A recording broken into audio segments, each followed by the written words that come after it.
Ini Pak Ustadz, kakeknya ini nakal kok. Nggak apa-apa, malaikat maut udah dekat. Ini neneknya nih Pak Ustadz nakal Pak Ustadz, sebentar lagi mati.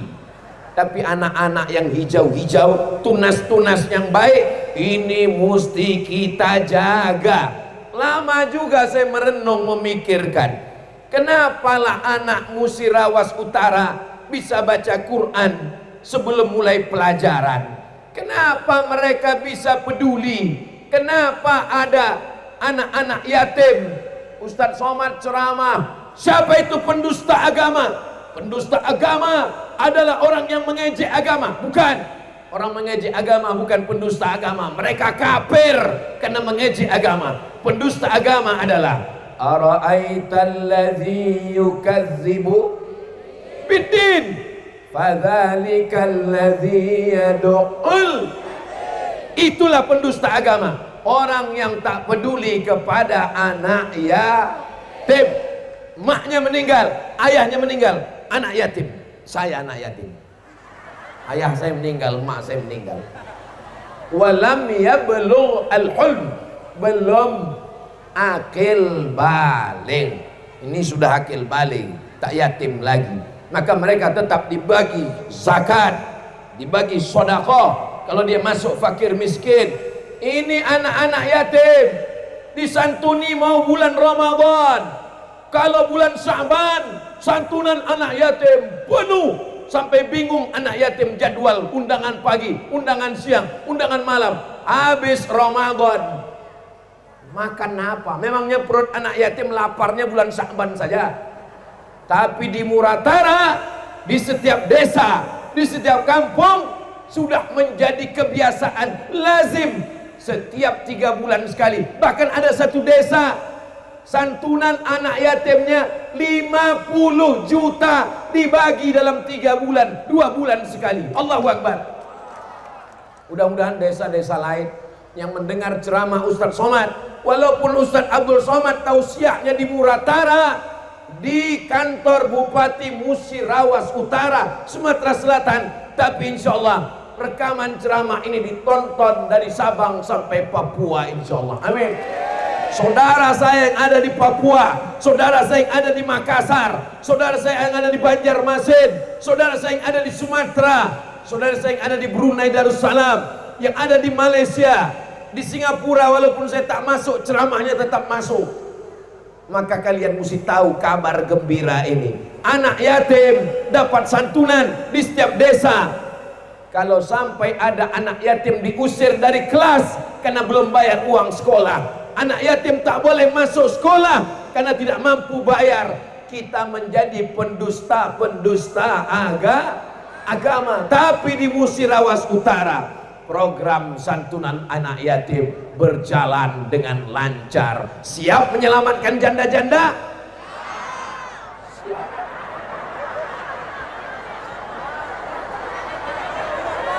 Maksudnya yang tua-tua aja Pak. Kita tolong anak yatimnya biar bisa sekolah. Saya sebetulnya mancing mereka ya Bu, rupanya terpancing pula mereka. Tapi Ibu jangan khawatir, jangan takut, karena mereka tidak akan bisa nikah sebelum Ibu membubuhkan tanda tangan. Siap bubuhkan tanda tangan? Bapak Ibu yang dimuliakan Allah Subhanahu wa taala, harimau mati meninggalkan belang, gajah mati meninggalkan gading, manusia mati meninggalkan utang. Bapak Bupati, Bapak Wakil Bupati Musirawas Utara menjanjikan Ustadz Somad akan datang. Hari berganti, musim berubah, tahun 1, tahun 2, tahun 3, tahun terakhir 2023 Ustadz Somad belum juga datang. Begitu hebatnya Habib Mahdi menyusun jadwal. Seandainya saya datang di tahun pertama, acaranya syukuran pelantikan Bupati Musirawas Utara. Apa yang bisa saya ceramahkan? Paling kita bersyukur pada Allah, akhirnya Bapak Bupati dan Wakil Bupati terpilih. Apa yang mau saya bicarakan? Tapi ditakdirkan Allah saya datang 2023, sehingga saya bisa berkata, kalau anak mau hafal Quran, kalau anak mau baca Quran, kalau mau anak yatim selamat, kalau mau janda-janda selamat, maka orang ini mesti didudukkan 2 periode. Ini kampanye atau apa nih Pak Ustadz? Orang baik mesti didudukkan di tempat yang baik. Tidak selesai dengan ceramah, tidak selesai dengan khutbah, tidak selesai dengan tausiah. Betul Pak? Betul Bu? Ustadz Somad ceramah, jangan mabuk, jangan sakau, jangan narkoba. Selesai ceramah, orang mabuk. Kenapa? Karena yang mabuk tak datang ceramah. Jangan ada lagi pesta-pesta, main judi, mabuk-mabuk, joget-joget jam 10 malam. Ustadz pulang, mereka buat pesta miras, acara nikah, walimah sampai jam 1 malam. Pak polisi tak cukup untuk menangkap karena personel terbatas. Tidak selesai dengan ceramah, hanya dengan tanda tangan perda, peraturan daerah, tidak boleh pesta malam. Selesai. Betul? Pak polisi bebannya ringan, Bapak TNI bebannya ringan. Dengan apa? Dengan kekuasaan dipegang oleh tangan orang yang baik. Nggak perlu ceramah, nggak perlu khutbah, nggak perlu baca Quran, nggak perlu pakai hadis, nggak perlu pakai ayat, cukup dengan tanda tangan. Mudah-mudahan orang-orang yang punya tanda tangan ini diberikan Allah taufik dan hidayahnya sehingga mereka sehat walafiat, dijadikan Allah pemimpin yang adil dan amanah insyaallah. Amin. Habib Mahdi bin Syihab meninggal dunia. Saya pulang, berhenti di airport, langsung ke Palembang. Setelah itu badan saya lemas, tak sanggup rasanya saya berjalan. Maka saya kasih tahu waktu malam maulid hari Senin malam Selasa, semua jadwal saya hari Jumat, hari Sabtu, hari Ahad, hari Senin, semuanya saya batalkan. Saya tak sanggup ceramah, saya mau pulang, mau tidur. Datanglah panitia-panitia, janganlah Ustadz tambah kesedihan kami. Sedih kami Habib Mahdi meninggal, sedih lagi kami bertambah-tambah. Kenapa? Tenda sudah dipasang, undangan sudah disebar, gambar Ustadz sudah dipasang di Muara, Musirawas Utara, Muratara. Saya bilang musyawarahlah Ustadz Ali. Akhirnya Ustadz Ali musyawarah bersama guru kita Ustadz Atik Fahmi LC. Akhirnya Abah juga memberikan support. Akhirnya terwujudlah hari ini. Mudah-mudahan semua yang berkontribusi sehingga acara tabligh akbar ini terwujud, diberkahi Allah lah hidup mereka insyaallah.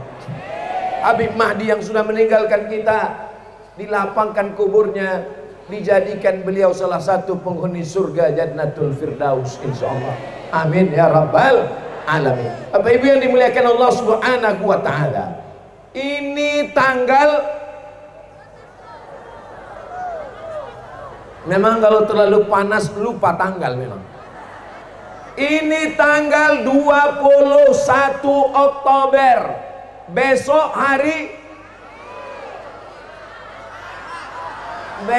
hari santri guys. Besok tanggal 22. Kenapa bisa tanggal 22 itu hari santri?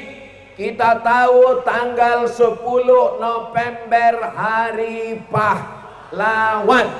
Para tentara nasional Indonesia berperang melawan Belanda. Panglima besar bintang 5 Jenderal Sudirman, Bung Tomo berteriak di Surabaya, Allahu Akbar. Mereka tinggalkan anaknya, istrinya, hartanya. Akhirnya Belanda pontang-panting pulang ke Amsterdam. Kita pun merdeka.